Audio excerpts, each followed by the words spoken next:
ముక్కోటి ఏకాదశి చేస్తావా? అప్పుడు నేను ఎన్ని ఫలితాలు ఇవ్వాలి నీకు? 23 ఏకాదశుల ఫలితం ఇవ్వాలి. అథవా ఈ ఏకాదశితో కలిపి 24 ఏకాదశుల ఫలితం ఇవ్వాలి. కానీ నేను ఒకటి ఎక్కువ అడుగుతాను, దానికి తగినంత నీకు ఇస్తాను. నేను అడిగిన ఎక్కువ చెయ్యాలి. నువ్వు అడిగిన దానికన్నా కొన్ని కోటి రెట్లు ఇస్తా. 3 కోట్ల ఏకాదశుల ఫలితం ఇస్తా. కానీ మామూలు ఏకాదశుల కన్నా విరుద్ధంగా నువ్వు దీన్ని చెయ్యి.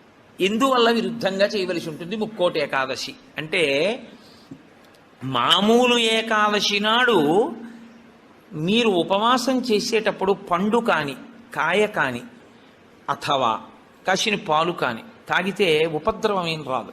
దానికి దోషం పట్టదు శాస్త్రం. ఎందుకంటే శాస్త్రం ఉపవాసం మీద చర్చ చేస్తుంది. ఉపనిషత్తుల్లో ఆ విషయం ఉంది, వేదంలో ఆ విషయం ఉంది. ఎప్పుడెప్పుడు ఉపవాసం ఎలా చెయ్యాలి అన్నది ఉంది. ఆదివారం నాడు కానీ, పౌర్ణమి నాడు కానీ, అమావాస్య, ముక్కోటి ఏకాదశి